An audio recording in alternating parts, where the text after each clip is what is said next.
আমি এই ইউটিউব প্ল্যাটফর্মে কাজ করি প্রায় ৩.৫ থেকে ৪ বছর। অনেক ধৈর্য এবং অনেক স্ট্রাগল, অনেক আমি ধৈর্যের সাথে পরিশ্রম করেছি বিধায় আমি আমার রান্নার চ্যানেলে মনিটাইজেশন পাওয়ার সঙ্গে ১৫ দিনের মাথায় আলহামদুলিল্লাহ গুগল অ্যাডসেন্স লেটারটা হাতে পেয়েছি। এই চ্যানেলটা আমার নতুন চ্যানেল। এটা হচ্ছে ব্লগ চ্যানেল। এখানে আমি লাইফস্টাইল ব্লগটাই শেয়ার করি। এখানে কিন্তু আমি রান্না শেয়ার করি না। আমার যে রান্নার চ্যানেল, সেই চ্যানেলের লিঙ্ক এই চ্যানেলের ডেসক্রিপশনে দেওয়া থাকবে। আপনারা চাইলে সেই চ্যানেলটাও ভিজিট করতে পারেন যদি আপনাদের ভালো লাগে।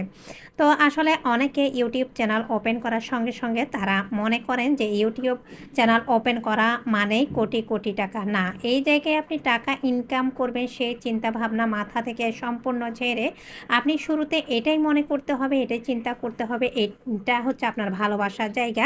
এখানে শুধু আপনি ভালোবেসে সুন্দর ব্লগ অথবা কনটেন্ট আপলোড করবেন সময় মতো।